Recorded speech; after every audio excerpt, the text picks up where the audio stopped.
पांडवों की जन्म कथा। पांडव हस्तिनापुर के राजा पांडु और उनकी दो पत्नियों कुंती व माद्री के 5 शक्तिशाली और कुशल पुत्र थे।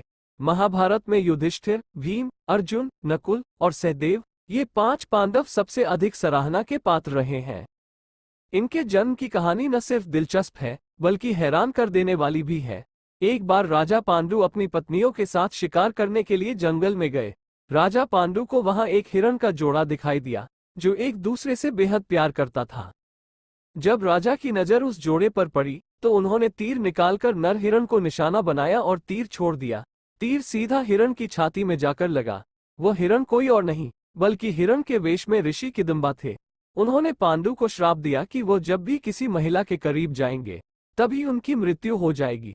पांडु ने ऋषि किदंबा से क्षमा मांगी, लेकिन तब तक वो मर चुके थे।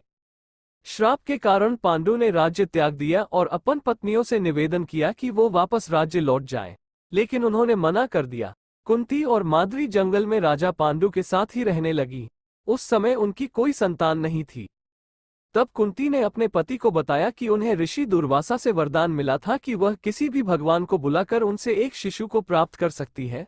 दुर्वासा द्वारा कुंती को दिए गए मंत्रों के उपयोग के माध्यम से उसने यम यानी धर्म के देवता का आह्वान किया, जिससे उन्होंने युधिष्ठिर को जन्म दिया।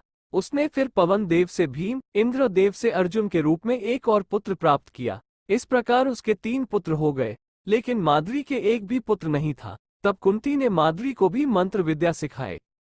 मंत्रों की मदद से माद्री ने अश्विनी कुमारों को बुलाया, जिन्होंने उसे नकुल और सहदेव पुत्र के रूप में दिए। इस प्रकार 5 पांडवों का जन्म हुआ। देवताओं से प्राप्त सभी पांडवों को देवताओं की तरह ही दिव्य गुण प्राप्त हुए थे।